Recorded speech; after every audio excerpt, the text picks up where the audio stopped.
atolotry ny CEAEM na ny Confédération des Églises et Association Évangélique de Madagascar sy ny fimpifima na ny fiombona ny mpitoro filazantsara eto Madagasikara fandarana fiombonam-bavaka ho an'ny firenena. Ahitanao vavaka, toroteny, hira fiderana, koa andeha iray fo, andeha iray saina, andeha ifankaty fa tokana ny tanjona Madagasikara ho an'ny Kristy. Raha ny oloko izay natsoina amin'ny anarako no avy anetry tena ka hivavaka sy hitady ny tavako ary hiala amin'ny ratsy fanaony dia hiaino azy any an-danitra aho ka melanelony ary anasitrana ny tany. Dia miarabantsika rehetra amin'ny anaran'i Jesosy. Mbola natratra ity fotoanandroany ity indray ahafahantsika miaraka miaino ny afatry ny tenin'Andriamanitra sy hifampivavaka indray amin'ny alalany izao fandarana izao. Koa dia manonona ny fahasoavan'Andriamanitra sy ny fiadanany ho amintsika tsiraray avy na aiza toerana misy antsika izay manaraka ity fotoana ity. Isaorana lehibe ny tompoandriamantsika satria mbola notahiny isika sianao ka mbola velonaina, mbola nomeny ihany koa tombonandro ahafahana mandre ny tenin'Andriamanitra, ahafahana ihany koa miaraka mba mandray fampahirezana eo anatrehan'Andriamanitra. Ka noho izany indrindra satria avy amin'Andriamanitra ity fotoana ity izy mbola nanome tombonandro antsika, izy ihany koa mbola nitahantsika ka ahafahantsika mbola velonaina tahaka izao, dia andao isika hisaotra an'Andriamanitra ny amin'ny fitiavany antsika, ny amin'ny famindrapony sy ny fitahiny, ary ametraka ity fotoana minitra vitsivitsy ity eo an-tanan'Andriamanitra mba ny fanan'Andriamanitra tokoa no hitarika antsika hiasa anatin'ny fotoana rehetra.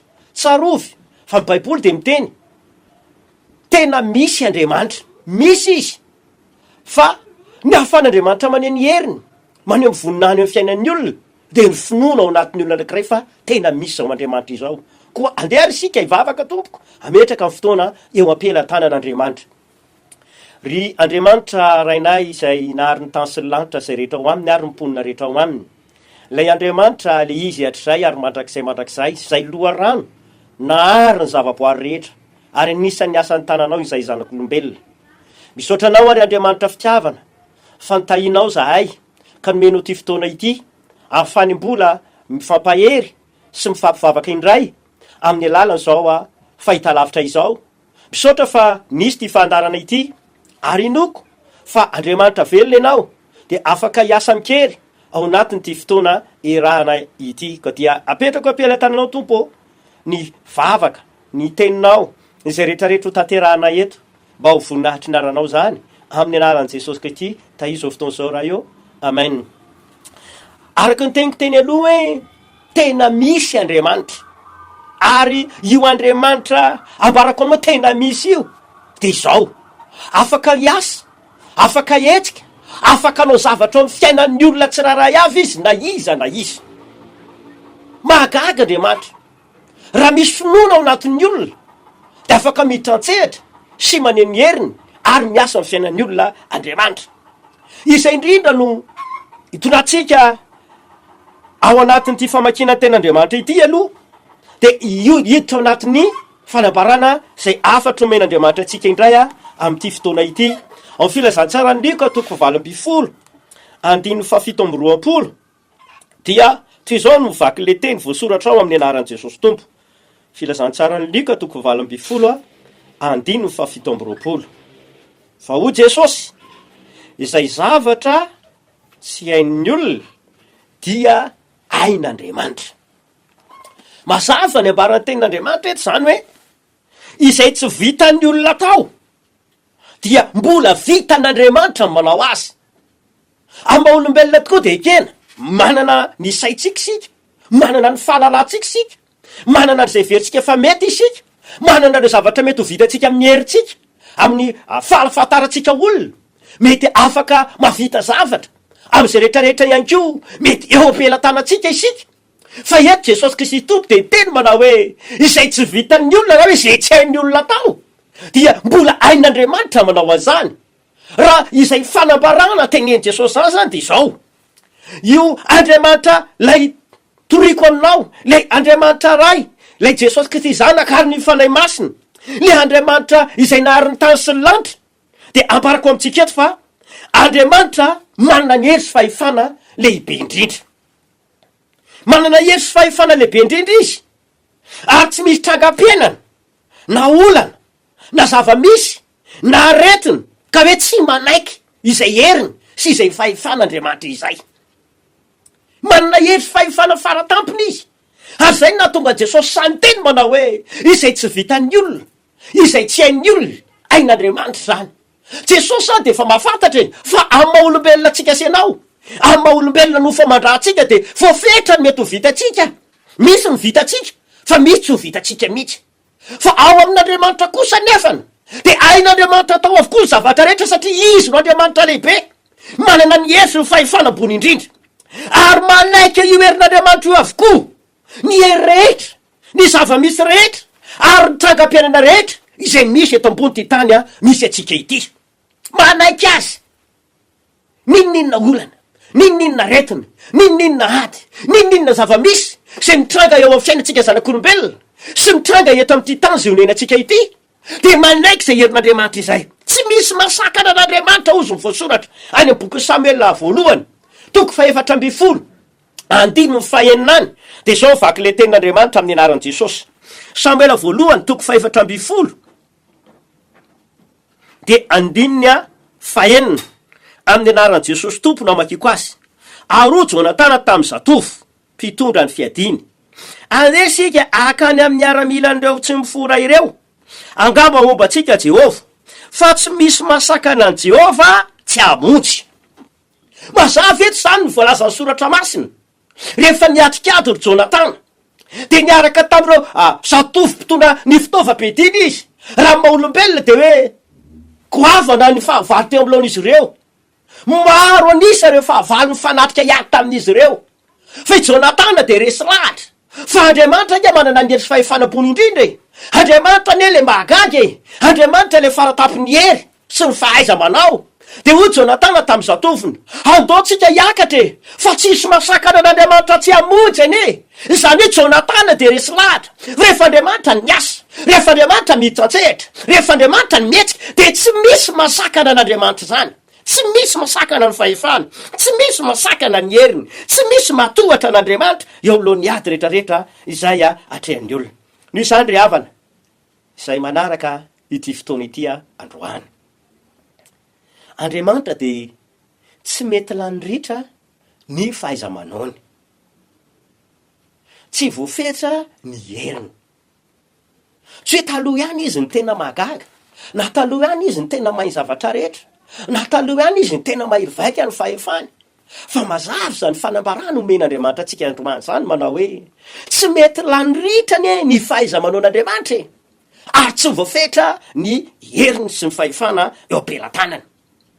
Fa taloha tamin'ny androndry Mosesy izy de nisy fahagagana maro sy hetsika tsy takatry ny saina zay nataony, satria araka le teny tany aloha manaiky azy re trangam-piainana rehetra sy ny zava-misy rehetra eto ambony ty tany izay iainatsika ity. Na inona tranga, na inona zava-misy, na inona ady, na inona olana zay miseho eto ambony ty tany ty, de manaiky ny fahefan'Andriamanitra, manaiky ny herin'Andriamanitra avokoa izany tranga izany. Ohatra, alaitsika eo anatin'ny Baiboly de ny tamin'ny androndry Mosesy sy ireo zanak'Israely tamin'izany fotoana izany. Raha ny tantara zay voalazan'ny boky Exodosy hoe rehefa nandevozina sy nampijaliana tao Ezipta nandritry ny 400 taona mahery kely, reo fiangonana na reo olon'Andriamanitra ny zanak'Israely, de nanafaka an'izy ireo tamin'ny fomba teo ambany fanapahan'ny Farao Andriamanitra. Tamin'ny fomba tsy takatry ny saina no nanafan'Andriamanitra an'izy ireo tamin'izany fotoana izany. Ary i Mosesy, ilay lehilahin'Andriamanitra zay nividian'Andriamanitra hitondra an'izy ireo no nitarika azy niala tao amin'ny tany Ezipta. Fa rehefa afaka teto koa izy ireo de zao voalazan'ny soratra masina hoe nandeha tamin'ny lalana ho any amin'ny ranomasina mena izy. Ka rehefa tonga teo amoron'ny ranomasina mena, mazava ho azy amin'ny maha-ranomasina ny ranomasina. Raha mijery ny tantara ankehitriny tsika io ny ranomasina mena zay nilalovan'ny zanak'Israely tamin'izany fotoana izany, ary betsaka ireo mpikaroka zay mbola mandeha manao fikarohana any manak'androany. zay mijery sy mamatatra ny pirofo marina hoe tena nandalo teto ve ny Israely, tena tafajanona tato marina ve reo kalesy ny nentin'ny Eziptianina nanendrika an'izy ireo. Maro le pikaroka am'izao vanim-potoana mihitsika zao mandalo ary mahita pirofo tokoa fa misy ny ampahan'ireny kalesy reny zay mbola hita taratra ao mandrakandromany na dia efa amin'arivo taonany aza. De zavatra nitranka sy nisy nefany teo amoron'ny ranomasina mena io de kivy ny zanak'Israely ketraka ny fon'ny olona. La ny aiky ny olona ahoana no atao satria raha voalazan'ny tenin'Andriamanitra amin'ny boky ny Exodosy toko 4:10 ao de zao voalazan'ny Baiboly hoe teo alohan'izy ireo ny ranomasina mena ary rehefa nitodika anakany arina indray izy ireo de ny Egyptianina ny tany manendrika azy miaraka amin'ny kalesy sy soavaly miaraka amin'ny fitaovam-piadiana ka isitona izy ireo ndray mila miverina indray nareo makany Ezipta, mila manompo ny Eziptiana indray nareo mila miasa mafy mila getsaina fanandevozana tahaka ny teo aloha indray ianareo. Fahoriana ho an'ny olona zany satria zao voalazan'ny Baiboly hoe tao Ezipta tao inge zareo fiain'ny fitarainany, fiainana ela fiainany, fiain'ny fijaliany. De izay natonga n'Andriamanitra nanafaka an'izy ireo tao, namoaka an'izy ireo tao amin'ny toerana fijaliana io ary fahoriana ho an'ny olona indray ny hoe efa afaka tao de hiverina makany. Fa tamin'izany fotoana zany tsy hitan'ny olona zay natao satria izay le maha olombelona ny olombelona. Misy ny voavahany fa misy ny tsy voavahany, misy ny vitany fa misy ny tsy vitany satria izay le olombelona. Tonga teo amin'izay ambara tonga izay mihitsy ny zanak'Israely hoe tsy vita ny ampitan'ity ranomasina mena ity. Eny na i Mosesy araka de nitaraina tamin'Andriamanitra zay na tonga ny soratra masina teny nahoana ny mitaraina amiko tahaky ny vahoaka reo ianao ry Mosesy ianao nge le nametrahako ny heriko ianao nge le nomeko ny fahefako ianao nge le notendreko mitondra ny fiangonana iaro amin'ny tany io nahoana no mitaraina amiko ianao. Fa raha zao ny Israely ndao androso sarotraritra raha amoron'ny ranomasina ny teny amin'ny olona maro hoe andao tsika androso, andao tsika hiditra ao anaty rano satria ny olombelona olombelona manana ny sainy, manana ny veriny fa vita sy ny tsy vitany izy. Fa zao voalazan'ny tenin'Andriamanitra amin'ny Exodosy toko 4:20 andininy 1:20 sy ny 2:20 no jerevantsika. Exodosy toko 4:20 andininy 1:20 sy ny 4:20 sy ny 2:20 azafady. Exodosy 4:20 andininy 1:20 sy ny 2:20 amin'ny anaran'i Jesosy. Dia nahindritry Mosesy teo ambony ranomasina ny tanany ary rivotra mahery avy any antsinanana no nampisavan'i Jehovah ny ranomasina nandritry ny alina iny ka nataony tany maina ny ranomasina ary dia voasava ny rano ary voasaraka ny rano dia nandeha teo ampovoan'ny ranomasina nandia ny tany maina ny zanak'Israely ary ny rano dia tonga fefo azy teo amin'ny akavanany sy teo amin'ny akaviany. Mazava eny ambaran'ny tenin'Andriamanitra hoe lay karazana ranomasina mena izay nampitaraina ny olona, nampiroro ny olona, nampitahotra ny olona, neveriny olona fa tsy ho tafavoaka ny intsony fa teto Andriamanitra mihitsy no ny asa. Ary zay mahatonga Baiboly hoe rivotra mahery ny fofofo nampisavan'Andriamanitra ny rano de tonga tahaka ny tany maina ny ranomasina mena de afaka nandeha teo ampovoan'ny ranomasina mandeha tany maina ny Israely. Ary le ranomasina de tonga fefy tao amin'ny akavanany sy tao amin'ny akaviany de afaka nandeha soamatsara ny olona. Zay tsy hain'ny olona tao, izay tsy vitan'ny olona, mbola vitan'Andriamanitra izany. Mahagaga zany. Nosokafan'Andriamanitra ny ranomasina vao azo ny ampitana. Nosokafan'Andriamanitra ny ranomasina de afaka nandeha tahaky mandeha tany maina ny zanak'Israely. Mahagaga zany zareo tsy takatra saina maha-olombelona zany fa zay le hoe zay tsy vitan'ny olona vitan'Andriamanitra. Tsy vita raha maha-olombelona ny ampita ranomasina mena fa vita le izy rehefa miasa sy miditra an-tsehatra Andriamanitra. Ny sokafan'Andriamanitra ny ranomasina zay de afaka ny ampita ny Israely. Fa jereo anie tamin'ny andron'i Jesosy Kristy tamin'ny andron'i Jesosy ny ray averiko tsara le teny aloha sokafan'Andriamanitra ny ranomasina zay vao afaka ny ampita ny fiangonana.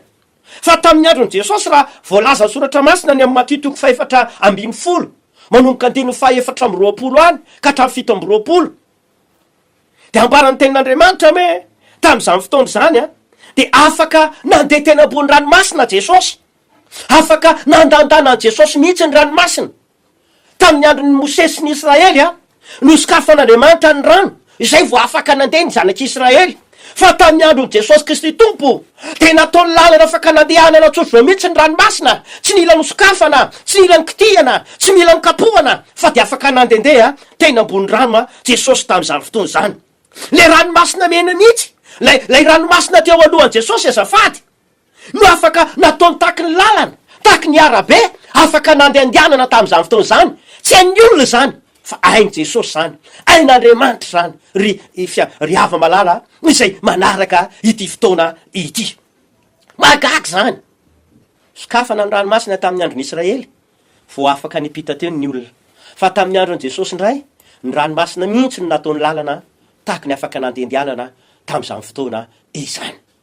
Ary tsy vita izay ihany, fa raha mijerytsika any any bokin'ny mpitsara, toko fa 450 any amin'ny 5 de tamin'ny andron'ilay lehilahy anankiray atao hoe Samsona indray, de voalazan'ny tenin'Andriamanitra tamin'ny andron'io lehilahy anankiray niavaka io. Mpitsara toko fa 450 5 de zao voalazan'ny tenin'Andriamanitra, satria nisy liona izay nifanena tamin'ny Samsona tamin'izany fotoana izany, nisy liona tonga ihinana sy andramatra ny Samsona tamin'izany fotoana izany. Aitsika hoe liona tanora, liona ao anatin'ny hery sy ny tanjana. Efa mba nanatro maso nahita liona tamin'izany fotoana izany, tamin'ny firenena anankiray. Fa rehefa tena nahita ny liona mifanatrika atao tahaka izao anatina zoo anankiray ahako, de zao zavatra tonga tato anatiko voaloha hoe manahoana re zany tamin'ny andron'ny Samsona fa ity liona be amanjatony Claudie no tamin'izany fotoana zany no fanena tamin'ny Samsona, tahaka izao hita amin'ny masoko zao. Fa tena niaika teo raha maha-olombelona tsy vita, fa rehefa miaraka amin'Andriamanitra de vita. Tahaka ny tamin'ny andron'ny lehilahy tao Samsona, de zao voalazan'ny baiboly amin'ny 5 tsara toko fa 450 de nilatsaka tamin'ny Samsona ny fanahin'i Jehova, ary ilay liona tanora de dia no samatsamahany ohatry ny fanasamasamaka zanak'osy, nefa tsy nisy na inona tena tanany, ary tsy nambarany tamin'ny rainy na tamin'ny reniny izay efa nataony. Lay liona zay tamy anaka anazy, andramatra azy, liona tanora, liona ao anatin'ny heriny liona tena matanjaka, fa avy liona iny de andramatra sy aninana ny Samsona. Fa ozy ny baiboly nilatsaka tamin'ny Samsona ny fanan'Andriamanitra na le herin'Andriamanitra mahagaga, le herin'Andriamanitra mahay zavatra rehetra mazava ho azy. Fa tsy vitan'ny Samsona tamin'ny maha-olombelona azy ny andeha hiady amin'ny liona, na hitolona liona, na andresy liona, tsisy olombelona maha-olombelona, tsisy ninina teny an-tanana ozy ny baiboly, tsy nisy na inona teny aminy, tsy nisy fitaovam-piadiana teny, tsy nisy sabatra tao, tsy nisy lefina tao, tsy nisy ninina teny an-tanan'ny Samsona, fa tanam-polo ara-baky teny. Ary raha maha-olombelona te maty Samsona. Raha aman-dreniny amin'io aloha tsy mahafantatra na inona akory, misy zavatra mitranga sy miseho any amin'ilay zanany izay ao arinany ao, fa mandresy lahatra de le teny Jesosy Kristy izy nengatsika filazantsara ny Lika toko 20 andino 7 hoy Jesosy taminy, zay zavatra tsy hain'ny olona tao de ain'Andriamanitra zany. Tsy hain'ny Samsona, tsy hain'ny Mosesy mety nipita ranomasina tamin'ny maha-olombelona, tsy hain'ny Samsona nandeha niady hoe andresy liona maha-olombelona, fa rehefa Andriamanitra mitantsehatra de ozy ny tenin'Andriamanitra tamin'ny andron'ny Jonathan, tsy misy mahasakana n'Andriamanitra tsy hamonjy rehefa Andriamanitra miasa, tsy misy, fa afaka mitantsehatra, afaka miasa fo magaga Andriamanitra. Rehefa nilatsaka tamin'ny Samsona ny fanahan'Andriamanitra, de zao voalazan'ny baiboly hoe no samatsamany ohatry ny fanasamasamaka zanak'osy lay liona, ary matiny ka resiny ara-baky teny, maty eo alohany ny liona, satria Andriamanitra niasa, Andriamanitra nitantsehatra, Andriamanitra namonjy, ary Andriamanitra niasa. Ry havana malala, tsy lany amin'ny fahaiza-manaony amin'ny famonjena sy ny famahana olana ary ny fanafahana ny olona eo Andriamanitra eo. Aferika tsy lany amin'ny fahaiza-manaony amin'ny famonjena, amin'ny famahana olana ary amin'ny fanafahana ny olona i Jesosy io. Tsy lany, fa maro ny fahaiza-manaon'Andriamanitra, maro be tsy takatry ny saina. Fa inona ary ny tokony ataontsika senao? mba tonga atsika mbola ahitan'izany indraindray mantsy ny olona de betsaka no nyteny hoe taloha angamba zany tantara fotsiny angamba ny baiboly io hoe ahoana koa ny ampisy an'izany ranomasina eo alohanao ve de afaka ho tonga tany mainy ranomasina ve de afaka andeha an-tany ohatry ny mandeha arabe ary liona ve de afaka ho resin'ny olombelona be de be ny olona no manohatra ny baiboly na tsy mintsony ny famarinana ary mihitsy resy lahatra eny misy zany fa taloha nisy fa am'izao fotoa zao hitany tsisy tsony angamba zany fa ny baiboly de miteny iza Jehova de tsy miova ozy ny boky ny Malaka ary ny tenin'Andriamanitra ko de mbola mafy de Hebreo 10:15 Jesosy Kristy tsy miova omaly anio ary mandrakizay izay nataon'Andriamanitra fahiny de mbola ain'Andriamanitra natao omaly ain'Andriamanitra atao androany ary Andriamanitra atao hatramin'ny rapitso rafakapitso amin'ny andro avy rehetra mandrakizay de tsy miova Andriamanitra sy ny heriny tsy miova ny fahaiza-manaony fa ny tokony ataontsika de ity voalohany inona ny tokony atao mba hatsapahanao izany androany mety marary mafy ianao mety eo anaty olana mafy ianao mety eo anaty ady mangotragotraka ianao mety feno tahotra ny fiainanao am'izao fotoa zao manoloana ny zava-misy rehetrarehetra atrehan'ny olona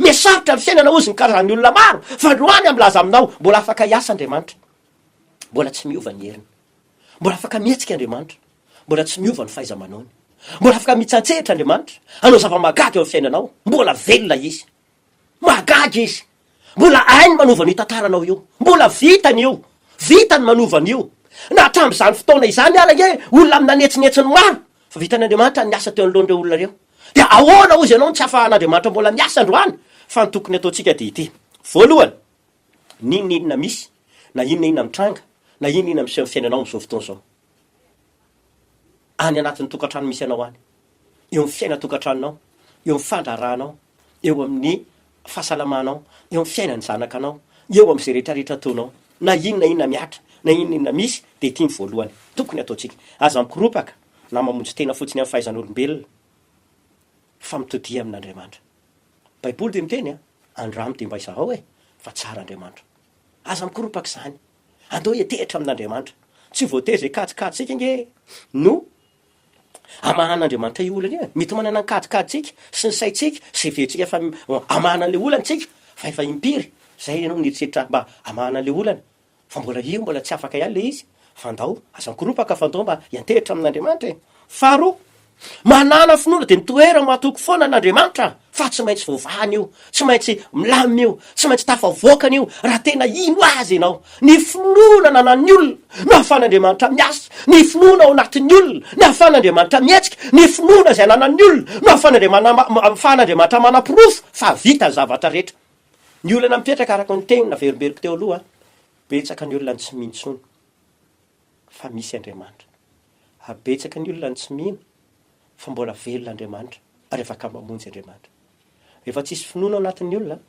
de tsy afaka manohy ninina zany Andriamanitra na te hiasa azy ny finoana ngena ny afahantsika ho resy lahatra fa misy zao Andriamanitra zao na de tsy hitany masontsika azy izy nahary ny tany sy ny lanitra zay rehetra ho aminy izy nahary ny zanak'olombelona ny olombelona mety maty fa Andriamanitra ny maharitra mandrakizay finoana fa rehefa tsisy finoana tsy manao ninina Andriamanitra finoana no isotomantsika an'Andriamanitra hiasa ny finoana ny isotomantsika an'Andriamanitra hiaitsika eo amin'ny fiainatsika ray manontolo izany na tonga tena Andriamanitra milaza tamin'ny andron'i Jesosy Kristy tonga tetỳ an-tany izy andeha tonga tao amin'ny tanàna anankiray na lehibe azy ao matitoko 7:20 manokany amin'ny andiny 7:15 any de zao volazany baiboly rehefa tonga tany amin'ny tanàna lehibe azy Jesosy de nitory ny tenin'Andriamanitra tahaka ny fanaony na mpianatra ny tenin'Andriamanitra na mba nanambara ny tenin'Andriamanitra fa ny olana rehefa tonga ny fotoana mba hivavahana ho an'ny marary amoahana demonia de zao volazany baiboly tsy nanao asa lehibe maro tao izy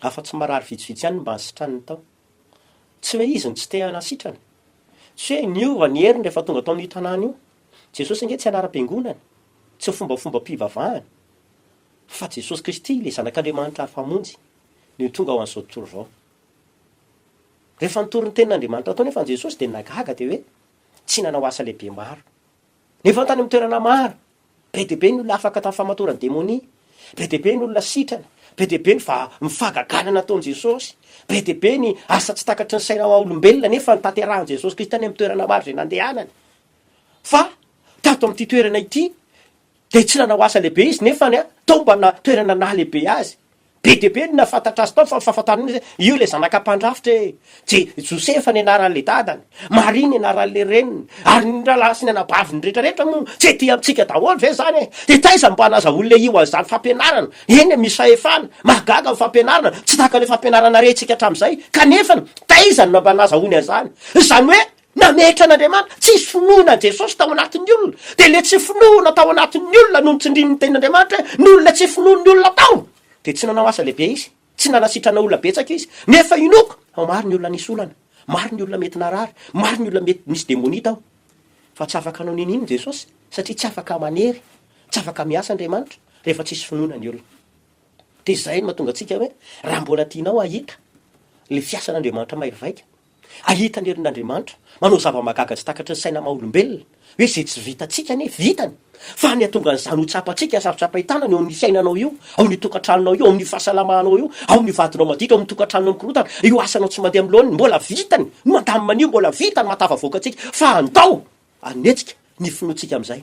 Ny Baiboly de miteny any amin'ny Hébreux 1:15 fa raha tsy amin'ny finoana de tsy misy azo atao azahoana sitrana na hoe azahoana fankasitrahana avy amin'Andriamanitra.